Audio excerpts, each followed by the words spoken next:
ballpark.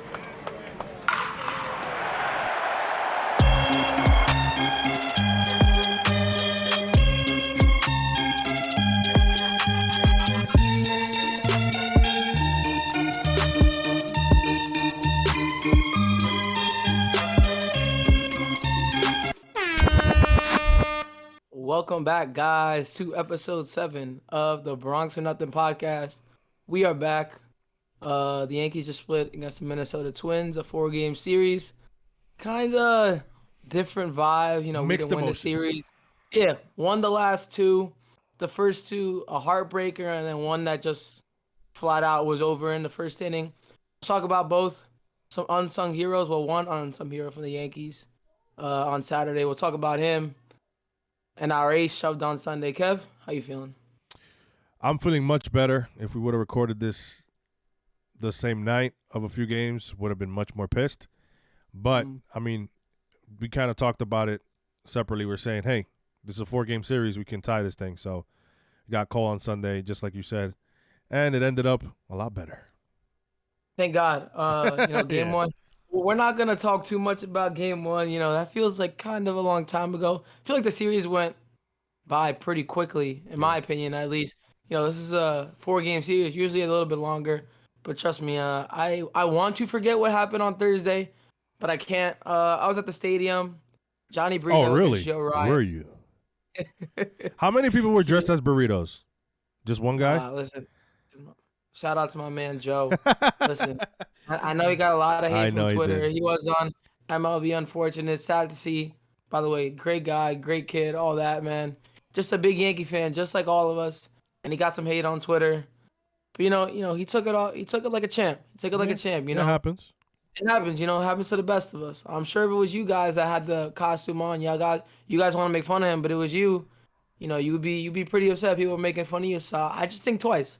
But let's get into game one. Like I said, Johnny Brito against Joe Ryan of the Twins, and pretty much the game was over after the first inning. Before the Yankees even grabbed their bats, Johnny Brito does not get out of the first inning, only gets 2 outs, gives up 6 hits, 7 runs, 1 walk, no strikeouts, and a homer. So it wasn't even like they were hitting bombs off him.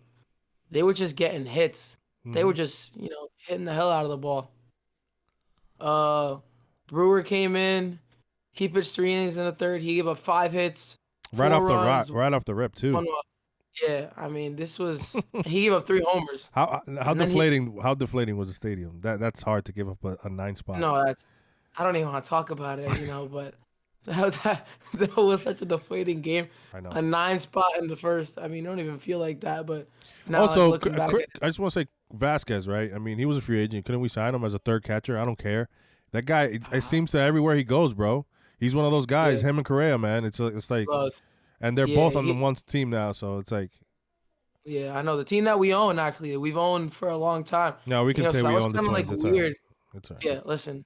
Other teams have beat us in the playoffs, but we can say we own the Twins. No, that's I'm sure no Twins fan knows about this podcast, and if you do, we play well against you guys. You guys know that, especially if you're my age, you know how we play against you guys. But yeah, so the game was pretty much over by the first. I mean, hats off to Ian Hamilton. I guess he threw 3 innings, only gave up 1 hit, 6 strikeouts. Cordero came in for an inning. He had a strikeout, and then our utility guy, he can do it all. Isaiah Falefa comes in, only gives up a hit, so I guess you could say he was shutout inning, bro. That's a shutout inning. Yeah. I'll take it. But the Yankees pretty much had no bright spots in this game. Besides Rizzo, he's the only one that came to play. He had 3 hits, actually, 2 home runs, which I guess, good for Rizzo, doing this thing. At least we didn't get no hit, and Volpe had a hit. Yankees had 4 hits on the day, 2 runs. But yeah, that was just an ugly game. The Twins had. We failed. The Twins had 13 hits, 13 hits, 11 runs, and they had 3 walks. And 9 in the first, 2 in the second. And for 2 in the third. Some people who've asked me before, I got 2 friends that are car collectors, and I was like, I'm talking about Ryan, and he looked pretty good. Yeah, I mean, he was nasty. He had 10 Ks. In 7 innings, only gave up 3 hits, 1 run. So that was just an ugly game. Let's go on to game 2. Yes, let's forget about that. Yeah, let's not. Yeah, it counts as one. I like what Yeah, you just said. kind of. It counts as one, no matter how bad.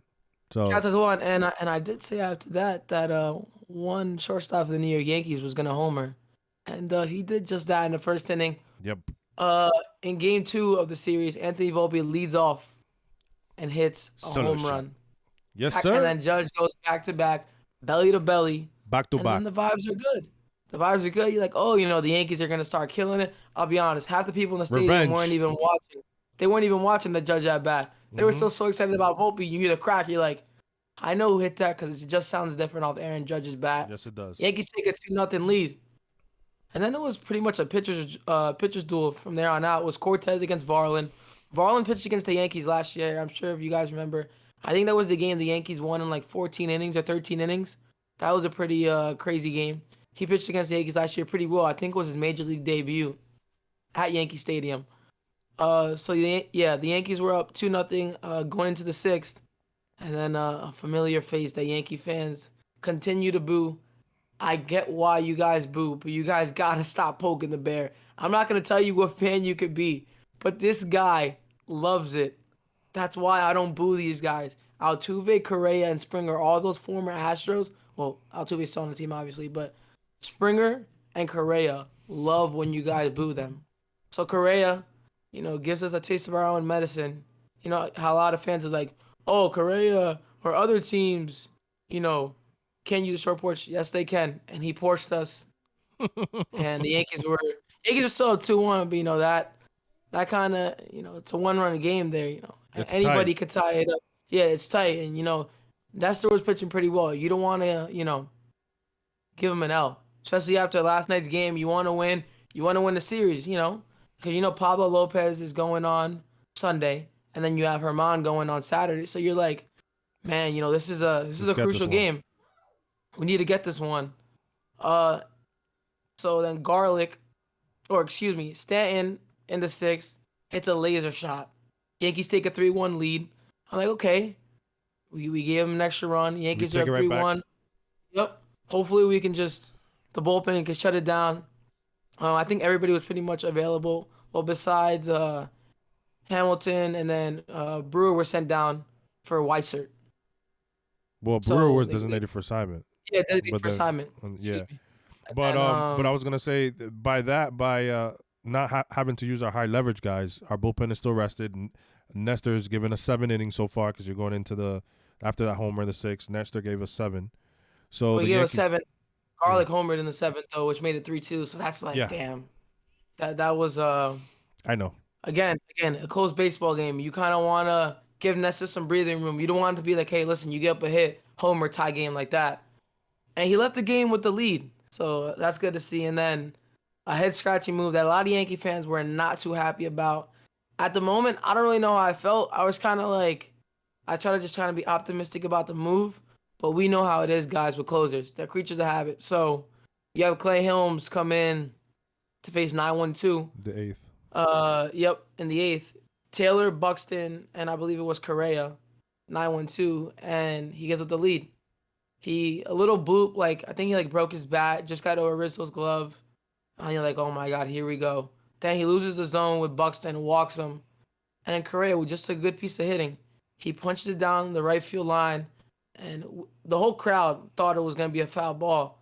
But then you see him, pumping his fist, going around first base, like he knows he gave it to the Yankees again. You guys keep booing him, and he just keeps giving it to us, which is it's demoralizing. Losing a game like that. Well, the game wasn't done there, but we all know we lost that game.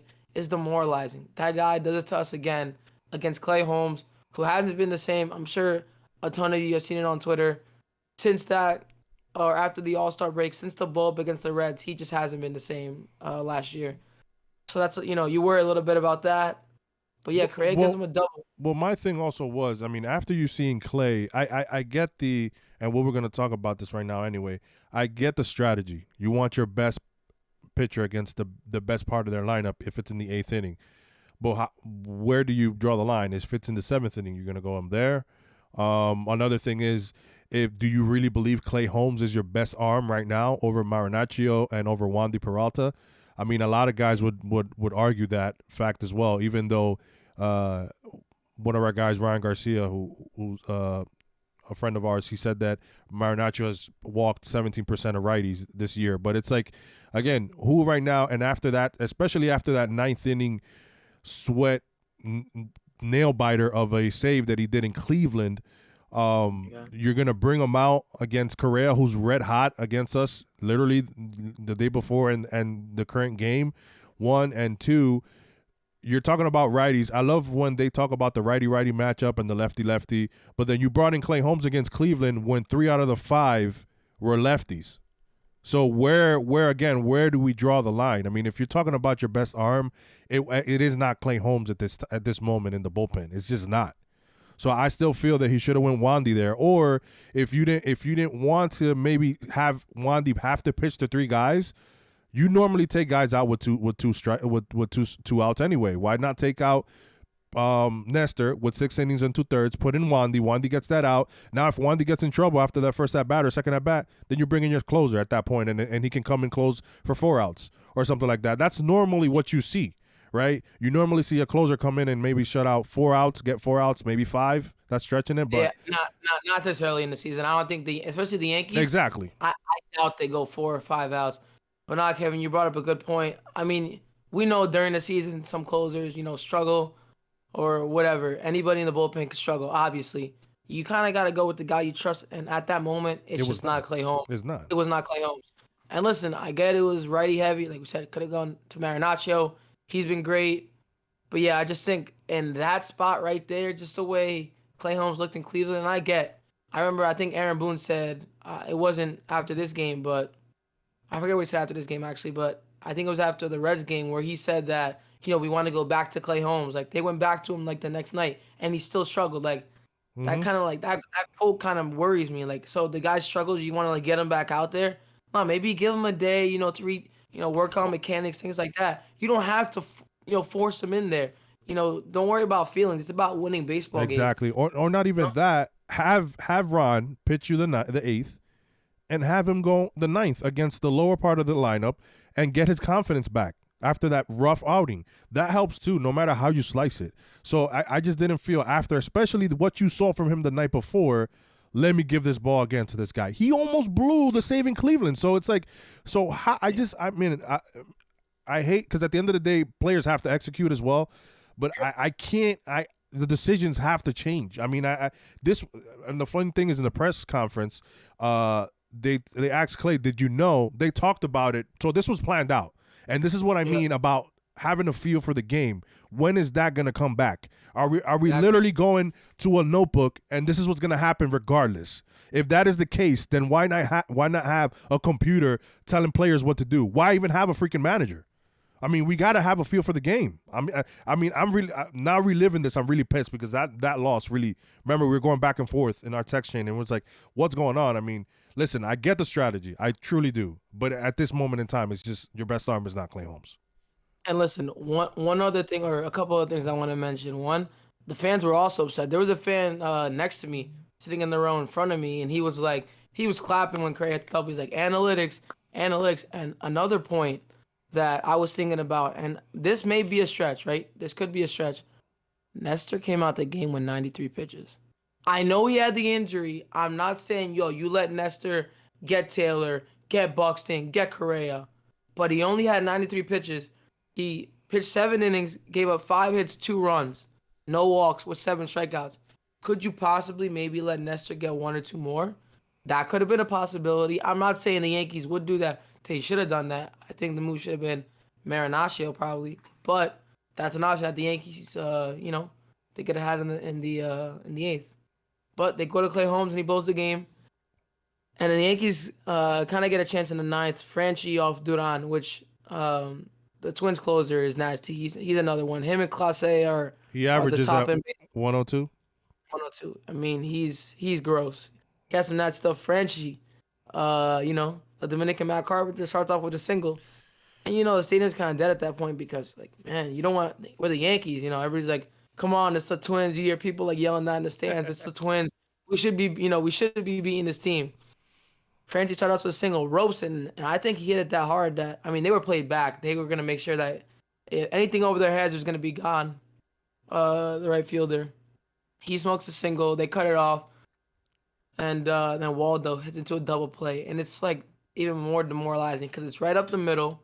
Correa steps on the back, throws it, and he like pumps his fist like this, like he's all fired up. And as a fan, it's just like this guy, like we can never get rid of this guy. He just loves giving it to us. Yeah. The baseball finds him in those big spots. Yeah, Waldo, we love you, but hits into a double play there. And then another thing that I kind of want to talk about, DJ LeMahieu was on deck. He pitched it, but they had Calhoun actually pinch hit for Trevino, and then he popped out, and DJ LeMahieu was left on deck. So that was another thing. I think Lefty, right on lefty. Lefty or, versus righty, yeah, sorry. Lefty versus righty, yeah. I mean, that's just analytics there where you go there. I mean, some guys were arguing the previous point that we were talking about and then arguing the Willie Calhoun move. It's like you can't have both. Either you're 100 with the or more aligned with the analytical side, and that was the best matchup, lefty righty, or it's like you just, I mean, join a lot of us who are frustrated where we can't just go all in on analytics. I mean, it's just it's definitely that was tough. Frustrating. Yeah, it's tough. I mean, I guess lefty was the right move there, and the Yankees don't really have a strong bench, to be honest with you. No, we don't. DJ returned on Saturday, I think it was. That was his first game back. But this was Friday night we're talking about, and yeah, he was left to pinch hit. Wandy finished the ninth. Wandy had 2 Ks in an inning. So maybe Wandy could have won in the eighth. We don't know, but you can't live with Trust what Wandy. if. It's that. You trust Wandy in the playoffs, then you don't trust him in April. I mean, again, my thing is that it's tough. Yeah, it's just tough. I mean, it is what it is. I mean, I love you, Wandy. I still think it should have been you or Ron, but it is what it is. It is what it is. You know how it is in baseball. You get a chance. Usually, we're off tomorrow, but the Yankees had a chance to win on Saturday. And I'll be honest with you, the vibes at the stadium were not great. No. It was Herman on the mound. It was a little empty in the beginning. So on a Saturday, I guess it was supposed to rain. You don't know if they're going to play 1 o'clock game. I get it. People have things to do. Young kids have travel ball like mine, so it's like it's a lot of going on. Yeah, understood. Herman had the ball for the Yankees. And, Domingo had the ball on a sábado. On the sábado. That was interesting. I'd rather Domingo on a Domingo, but we had Cold World on Domingo. We'll talk about Cold World after this game. Who's that? The guy people underrate too? Okay. Yeah, not top 10. Not top 10 in baseball? Okay. No, we'll get into that in a little bit. But Herman was nasty. Herman threw 6 innings, 6 and a third, 3 hits, 1 run, 11 Ks, no walks. That is the biggest thing. No walks. I love that from the Yankees. Cortez no walks either. Yep, that was huge too. Yep. let them work their way on base. Yep. So in the second, Franchi reshot an error. Glaber grounded out. Waldo struck out, and then 2 out. Homer from Kyle Higashioka. Home run, Soroka. Love that call. Love that call by Sterling. Yankees took a 2-0 lead, and then Rizzo. I love it when Tony hits it to the porch. 3-0 Yankees in the third, and then I'm sure a lot of you guys watching the game. Herman was stopped, Kevin, in the 4th inning. And a lot of people were like, what's going on as he's coming back out. There was Glaber was in there. I think Rizzo was in there. Obviously, Herman was in there. And Boone was in there. And Baldelli, I guess, told... Again, I was in the stadium. No. I saw... Just, if you thought that he told him to check him? No, because I was going to say I saw the Baldelli post-conference. He didn't. But you can continue. I mean, he got huddled up and... So, yeah, they were all huddled up. And, first thing I'm thinking about, I'm like, what's Herman doing? Mm-hmm. All of his history off the field, things like that. Obviously, the guy's already hated by a lot of the fans. Rightfully so. But that's off the field stuff. I'm saying on the field. Mm-hmm. I'm thinking about sticky stuff. And mind you, he was nasty. He struck out the side in the first. Yep. And I'm like, Domingo's got what, 5 or 6 Ks at that point? I'm like, whoa. 6 by the third. 6 at that point. And you know how Twitter is, looking at RPMs, things like that. Somebody tweeted out that his spin rate was up. Well, just to be clear, I mean, based on the post conferences that I watched, because I was home. I know Mario took you time to even watch it if you did watch it, but what was said was, and the manager from the Twins said the same thing. He had some sticky stuff on his pinky right here, or not sticky stuff. Sorry, rosin rosin residue. So there was explanation that he keeps a rosin bag in the dugout like he's had all since the longest, right? And then what the ump said is you got to wash your hands when you come back out. You can't go inside with rosin, use rosin, and come back out, right? That's what basically the ump was telling. So they sent him back. He washed his hands and was able to pitch. Again, it was rosin. And I tweeted a video about Pedro Martinez talking about that they would use rosin. They would literally wipe their forearm like this with sweat, touch the rosin bag, and get the grip on and get it. And you can hear it.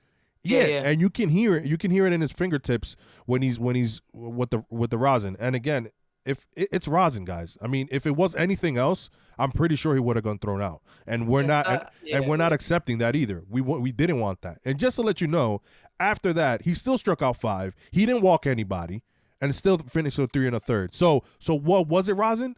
What was it really rosin? Oh, his RPMs fell off after. Okay, there's a fatigue factor to that. It was 145 RPMs, I believe, on his fastball and on his curveball. That's 145. There's a factor of 40 to 50, which is fatigue. So you're talking about 100 RPM, maybe 90 something fell off.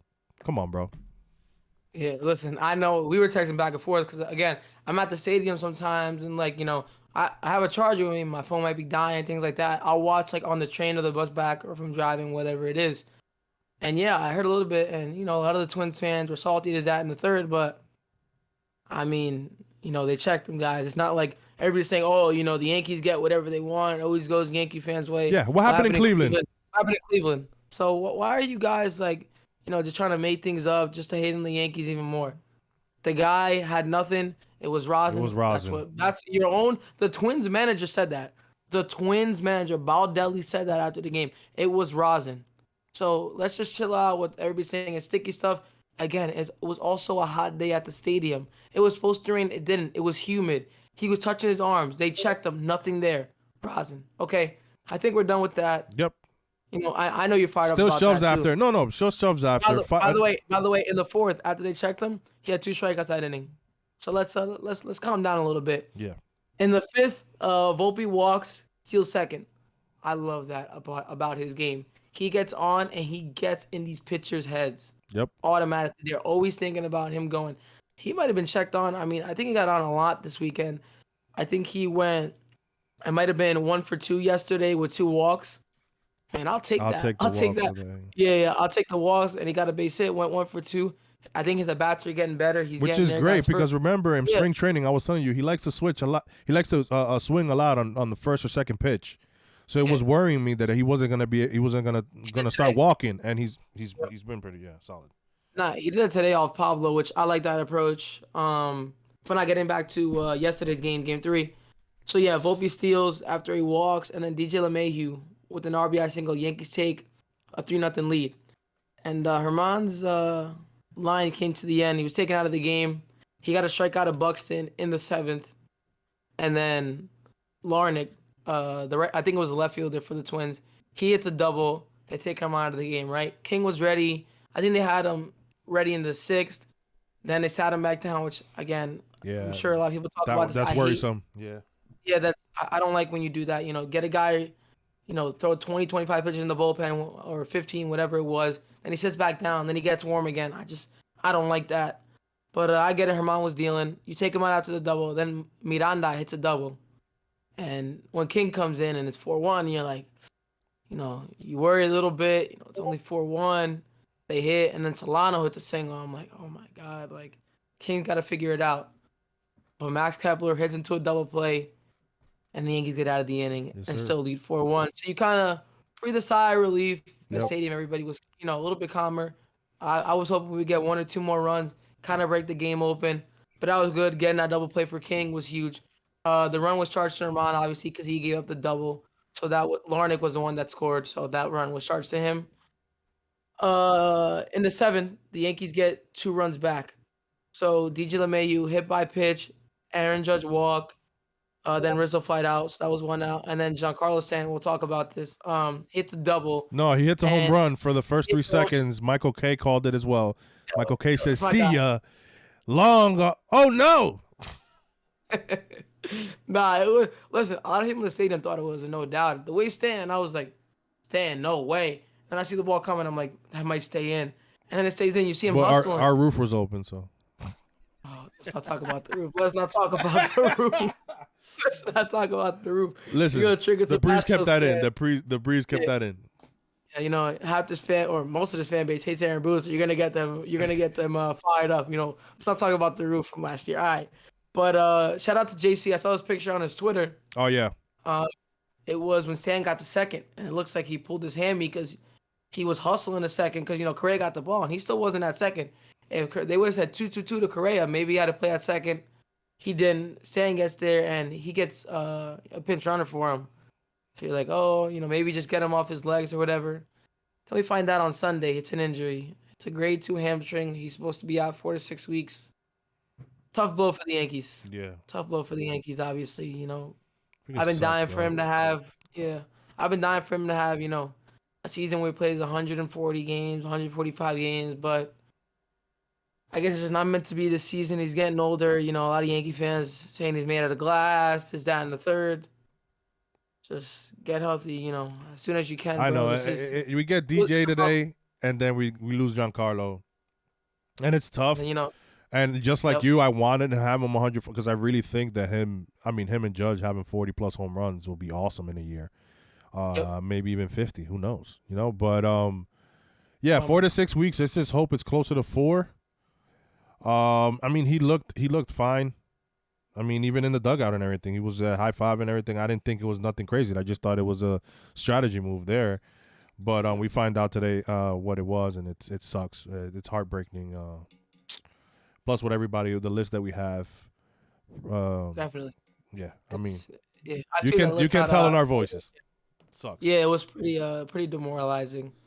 I'll give you King's line. He went 2 2/3, 2 hits, no runs, no walks, which is good for King. Obviously, he had a little shaky 7th, but that was good. Close out the game. Yankees win 6-1, so that was good. Needed that game definitely after losing the first 2.